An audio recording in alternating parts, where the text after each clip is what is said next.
Hi, everyone. Welcome to episode 199 of the Immigration Lawyers Podcast. Thanks for joining us. Today, we're talking with Felipe Alexandre, a great colleague who contributed to the Immigration Lawyers Toolbox magazine. We're a really in-depth article, and we're going to discuss that, his background, his YouTube channel, it's new, and all this kind of stuff. But before we go on there, I want to remind listeners that the Immigration Lawyers Toolbox magazine is out. Issue 2 is out. Go to www.immigrationlawyerstoolbox.com/magazine. It's chock full of information on all sorts of different topics. It's a must read for anyone practicing immigration law, been doing it for a while, or new to the game. You're going to find all sorts of expert level and beginner level information in there. All sorts of just stuff that's going to help your practice move forward. So definitely go and check that out. Also want to thank our sponsor for the podcast and the magazine, DocuWise. DocuWise is the all-in-one software that's just expanding and bringing new opportunities and for everyone who's practicing solo, small, or large firm. Check out their website at DocuWise.com, and you get an extra 10% off their annual plan if you use the code. If you use the code, you have to go to DocuWise.com/immigration-lawyers-podcast and use the code Immigration Lawyers Podcast. And I think it'll be a lot of help for you when you get that. Also, for those interested, and especially new people, switching off to immigration law, I do have a in-depth course, 12 hours of video plus office hours and follow-ups, breaking down from the contract to the consultation to how to do a marriage immigration case, the way I do it, and it's the bread and butter of my practice. We have a lot of students. That's why I have good office hours monthly we do now. We get asked follow-up questions. It's a really good time. Just email me at info@immigrationlawyerstoolbox.com if you want more information about that. We'll have a quick call, see if it fits you. And with that, let's talk with Felipe. How are you doing today? I'm doing terrific, John. How about yourself? Thanks for having me. I appreciate it. Thanks for reaching out and connecting and your contribution to the magazine. I guess let's just start at the beginning. Where are you from and how'd you get to immigration law? Awesome. Well, folks, I was born in Sao Paulo, Brazil. My parents had the American dream, and so I, tagged along with them when I was 7 years old and been here ever since. And I grew up around immigrants, and I saw many of them go through hardships because of ignorance as to the complex maze of the immigration system. And ever since a young age, I wanted to help these people in a significant way, and I didn't know how to. And it just kind of flowed into being an immigration lawyer once I decided that my mission in life was to fight for the underdog. I've worked in public defender offices as a consultant to immigration law. I was a director of a program that helped people with non-citizen clients. I've done removal, asylum, and in 2013, I also began doing more business-based and employment-based. And it's, I realized that my role is not just a lawyer. It's really about helping people reach a certain dream. And it's a privilege to do what we do. And how long have you been practicing? So I got licensed in 2012. In 2004, I started getting exposed to immigration law as a paralegal translator. In 2012, that's when I got licensed. Wonderful. Well, Yeah. and what part of the country are you in? So currently I'm in LA. I was raised in Florida. We have a Florida presence. I was in New York for a few years, so we have an office and a team over there. And I've been in LA for 2 years now. John, I think we've spoken. I love cultures and languages, and so we have a very multicultural staff, and I get to use my languages and knowledge of those cultures. So it makes the job a lot of fun. I saw a recent post you put on your new YouTube video. I haven't watched it yet, about making a six-figure business. And you mentioned you have different offices. What kind of staff and structure does your firm have? So it's a seven-figure business, John. Is that a seven-figure? That's a six-figure? It's a six-figure. No, hey, and you know what? Six-figure is a big step. If you're not there, right, you have to believe in yourself. You have to keep going. So the structure is, we have assistants, we have paralegals, we have office managers, we have CEOs, we have CFOs. You need to delegate. You need to find people who are great at doing things that you necessarily are not. That's one. And two, you're not going to have time in the week, even if you don't sleep at all, which is impossible. You just can't do everything that you need to do for a growing business. If you want to help the number of people that you want to help and make that kind of impact and leave the kind of legacy that you're going to need, it needs to be one of your priorities to find the best possible people that are going to stay with you and stay with you long, and are going to do a job and continue being motivated to help you grow and also to help them grow. I think that's been one of the keys to our success. A lot of people have a hard time just finding people. What do you typically find that people, do you post it online, or is it that people refer you? How do you find people to So lately it has been a lot harder than before. I think we all know that as employers. A lot of it has been through just word of mouth and reputation in the community. Obviously, we advertise on local newspapers. If we're looking for a Mandarin-speaking paralegal, not only do we go on Indeed, and I think the other ones our office manager does, like Monster.com or whatever it is, but we'll also place ads in the local Chinese newspaper, and we get good results from that. If we're looking for a Portuguese-speaking, we'll put on some kind of social media targeting that population as well, and we tend to get good results. LinkedIn lately has been very good. LinkedIn, our I guess reputation has been growing on that. So people have also been affirmatively reaching out to see if there are any positions. So that's been really nice as well. And how's virtual settings been right now with all these employees? Did you keep it virtual before it started, or were you one of those firms that everyone has to be in the office? So obviously in the beginning, we had to do everything as virtually as possible. And then slowly we started getting folks back in the office. So I guess you could say we have two different kinds of practice. We have the more USCIS interview, court appearance, intensive practice, with interviews and court appearances, asylum interviews, etc. And then you have the other practice where a lot of our clients are abroad, and it naturally was a more virtual practice. And so that practice conveniently is still very much virtual. We do have some brick and mortar to, where people can meet and things like that. But as far as the employment-based, the business-based, that has really remained very virtual. Whereas the other practice, it was a tougher journey because we depend on a lot of our income to come from court appearances and interviews and even winning the case at the end. So those folks are more in the office, whereas the more virtual part, they have the flexibility to work from home a lot of the time. Interesting. Now, one thing people, if they look up your name, there's always a Chinese ending to it, parentheses. Is that your name in Chinese? That is my name in Chinese. I Fei Li. I is, I guess, the abbreviation of my whole name, Alexander. It would be too long in Chinese. And then Fei Li, it sounds like my name, Felipe. It was given to me by a Chinese teacher, and it literally means flying power. So it's a cool name. It helps us overcome adversity, just fly through it. Now, how did you get into learning Chinese? How well do you speak? And what accent do you have? From what region? Oh, that's an interesting question. What accent I have? That's pretty cool. So, I mean, as a kid, I would watch the Kung Fu movies. I had some Chinese friends. I was really into it. And then going to college, I developed a fascination for China. Back then, it was really, it's still growing, breakneck speed. And I had a desire to be in that movement as they were growing, et cetera. And so I went there. I did study abroad. I did study abroad during law school. So how well do I speak it? And I can talk to clients about their cases and discuss it with very few problems at this point. I think a lot of it is also I learned a lot of that vocab.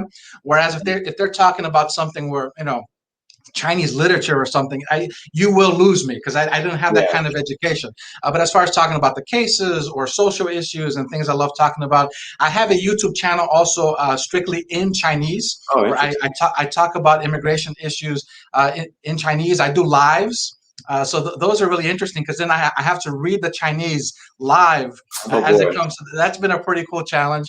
But people have been really receptive, and I love the community we've been able to build around that channel. But if you have a dream of learning Chinese, I suggest go with ChinesePod.com. That's a great starter. It'll take you from very beginner to advanced. I still use that site to this day. It's a fun language. It really is. So do you speak like a Beijing person or Shanghai or Taiwan? Oh yeah, the accent, right? So I think in the beginning I was exposed to Beijing. Like I don't know how it is now, but at least in my college, all of our textbooks taught us to speak the Beijing style. But I think now I've asked people. I said, well, besides a foreign accent, because I can't get rid of that, what accent do you give me? And I'm like, well, it's more like Taiwan. It's more like neutral. It's not. I don't use the R as much. I still do. And what I mean by R is like, for example, if you're going to say the word door, somebody from Beijing would say mer, but Taiwan would just say mun. So I think my Chinese has become a little bit more neutral because when I went to law school in China, I went to Hangzhou, and that's in the south. And I had a really hard time understanding the teachers. I'm like, wait a second, the Beijing accent it's not the way everybody else speaks. Yeah. So that was a great experience, and it helped, I think, neutralize my Chinese. And I can understand clients from all over China now. There's some accents that are very noticeable, like from Fujian, like they'll use like different, letters for different words. Guangdong, Hunan, but I can understand all of them now in Mandarin. Their local dialects, forget about it. I started doing self-teaching Chinese for a year or 2 years ago, and it was Beijing accent. And then everyone in LA I speak to is either Hong Kong, which is Cantonese, it's the hell, or they were Taiwanese. And Taiwanese was just so soft, the way they wrote, like EDR, and so it's EDR. It's just so, and I couldn't understand him, and it was hard to find anyone I could talk to. And so I kind of like, it fizzled away, other than just some vocab I still remember. But it's fun talking. You've got to come to the San Gabriel Valley. That's where the mainlanders are coming, and you'll get everything here. You get Northeast, you get Beijing, but yeah, we still have a lot of Taiwanese, Shanghainese, and everything else. Wonderful. And then, so the YouTube channel, how long have you been running that in Chinese? So that's got to be tough. Yeah, so the Chinese one, I believe I started it October of 2019. We're at 5,500 subscribers, so nothing crazy, but it's not, I'm proud of the. Yeah, I'm really happy with the people that are on. We're still growing little by little. That's been monetized. It's a stream of income now. It's nothing significant. I can disclose it. I haven't hit $100 a month yet, but I will say that channel really saves my New York and LA businesses, like the removal practice, the asylum practice, because after that, COVID made it really tough. And after COVID, I would say 90% of the people that signed up, I would look at the chart for that week. It had mostly been YouTube. So I really thank the people who supported that. And then my new YouTube channel, I think the one you're talking about, Meet Felipe, that one's very new. And that one really is an effort to give people what I was able to benefit from. I would say in 2016, when I kind of hit a personal crossroad, I had reached a certain amount of success, but I was kind of feeling and I found that a lot of channels gave me that motivation, gave me a different perspective, which really was life-changing. It got me to seek the help I was needing professionally. It got me to appreciate what I had before, as opposed to always looking ahead and not appreciating what you have now. So that channel is just kind of to give back a little bit of that message. So it's about life and being an entrepreneur and taking risks and just being the best version of yourself. Obviously, I will sprinkle it with some knowledge of immigration law, but that channel is really for anybody who wants to join the community and who is committed to being, getting to that next level. Awesome. One note about learning languages that you mentioned, that, when you speak Chinese, you stick to like the case, but outside. I get this question a lot from people who, grow up speaking a language but don't know it that well, and they're shy to use their business. There's around like 1,000 words used over and over again, and it's almost always the same questions, the same answers. So, like, when I started doing consultations in Farsi, which I'm fluent in, at first it was hard because there's legal terminology. But then after a while, I realized it's the same conversation over and over again. So you just master one aspect of that language, and the rest, it doesn't matter as much. So it's, you can pick up, do a conversation for a language if you learn the basics pretty quick, not quickly, but you could get it because it's just repetitive, the things that you're going to talk about. It does tend to get repetitive. I mean, obviously, always keep challenging yourself because, the answer to a question could be a very different fact pattern. So you're always learning. But having said that, you're absolutely right. And I think that's motivation for lawyers who want to either learn or keep learning a different language and doing consultations. And they're very intimidated. Most of them won't even do it. Like, I can't ever do this. It's impossible. And it's not, like you said, if you learn a certain set of vocab that, really presents itself, very often, you can definitely do it. Yeah.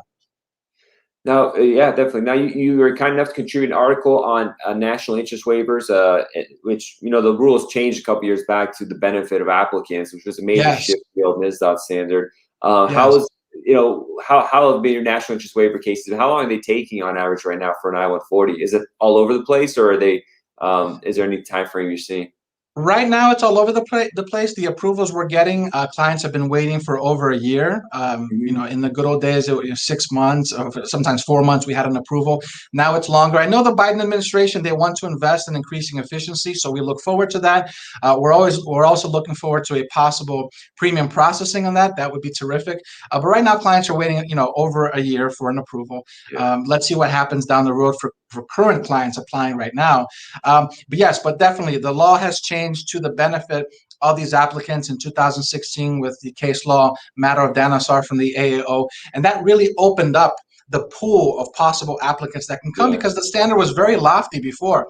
And we've been able to help a lot of people. And it's one of the reasons we've grown that part of the practice, who at first glance, you would not say, wow, they're exceptional. They're good, and they're very important to their organization. But if you dig deep and you use those concepts, you can pull a win for people that never expected to get a green card this way. What are some of the job fields that were like you wouldn't expect under the old standard? Are there any particular stand out that worked out? Talk about. I don't want to put you under pressure. No. This is great. For example, like some business managers, some optimization or process optimization managers, some financial advisors, for example, some teachers, right? For example, special education. I had somebody who developed an app to help kids. So with Danasar, you have to be careful that your endeavor has to be something that's going to impact a population that exceeds the organization you're working with. So, for example, if it's a teacher, well, that's great. But if that's all that he or she is doing, you're probably not going to get it under national importance.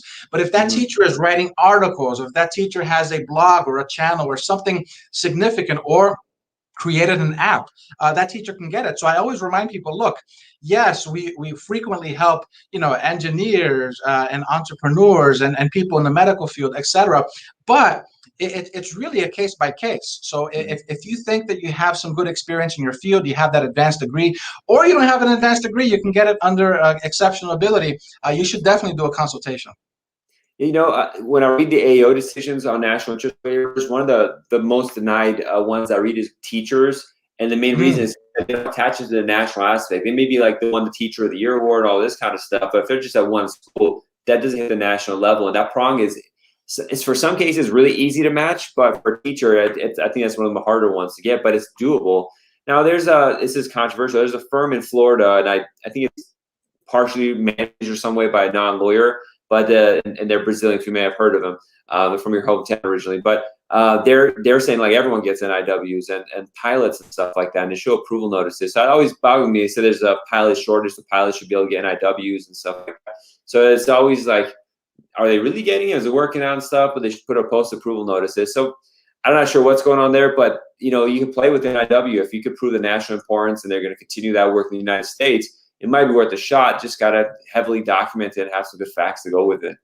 Absolutely. And I tell people, look, right now, I would say the most difficult prong is the one you mentioned. It's national importance, right? Because national importance is not like the layperson understands the word. Oh, being a special education teacher, of course, that's of national importance. But you have to prove that impact that goes beyond the organization you're coming here to serve. So if you can find creative and legitimate ways of doing that, you have a shot. Interesting. Now, what are your goals for we're halfway through 2021? So what were the goals you had and you're trying to go towards 2021 with regards to your firm and practice? Wow, that's great. Obviously, continue to grow, continue to perfect our systems, continue, making life as great as we can for our folks. Without them, we would not be around. I would like to, we're expanding our presence heavily in Brazil.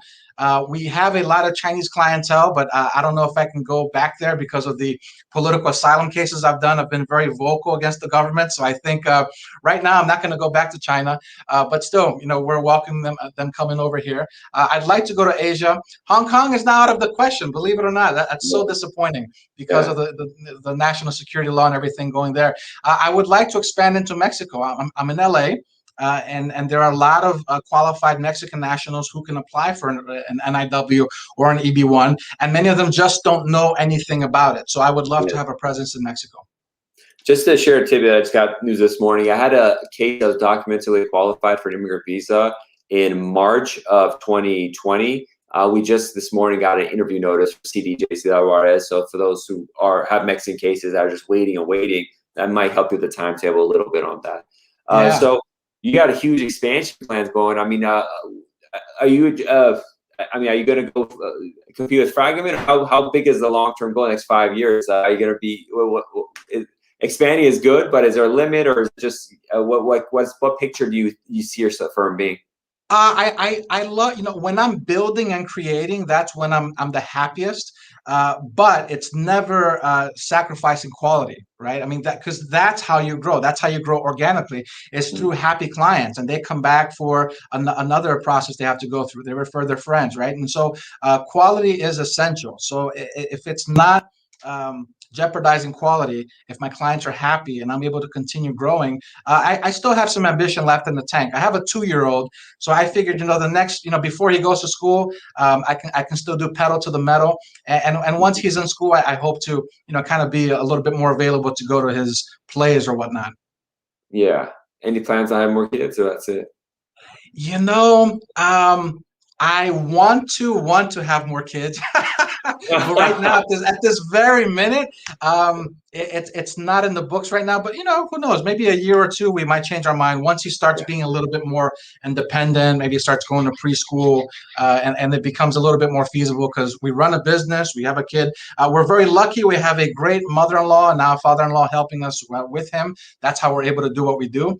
I would definitely love to give him a sibling, but right now at this moment, I'm not ready to pull the trigger. Yeah, we're going through that hell right now. We have a 3. Oh, you are? Half. Yeah, no sleep, and it's a mess. So, isn't it great, man? Has it been life-changing for you in a positive way?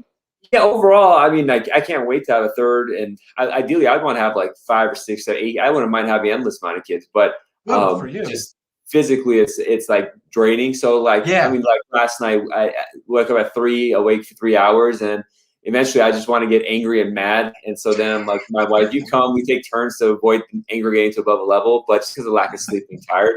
But at the end of the day, when you see them in the morning and you're smiling, it all goes well. So, different people are different. Some people don't even like having kids or being around kids too. So, but for me, it was those kids. I enjoyed the presence of kids laughing and stuff. It's a teenage years I'm worried about. I'm not sure how fun. That should be fun. But you know what? Kids give you an enormous why. Like, why am I doing this? Well, obviously it's for the clients and it's for the business and it's for your legacy and whatnot. But, after having a kid, for me, that was life-changing. That kind of why and the kind of efficiency that came from me has been incredible. Yeah, and a lot of legacy is important word because, like, even when I do videos now, I'm like, well, he's going to watch these, so I want to carry myself to the best extent possible, leave the best reputation. When I get online reviews, I'm like, well, one day he's going to grow up and see his dad has, hundreds of 5-star reviews. Like, this is a person who cared about people and what he did. Absolutely. It's a legacy you're leaving for him. Yeah, and everything is online now, so he's going to see it.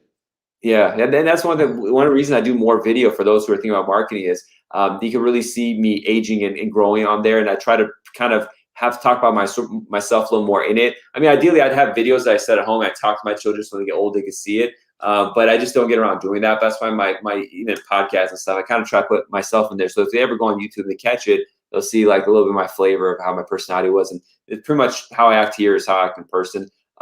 There's not much difference. So you see how my real personality is.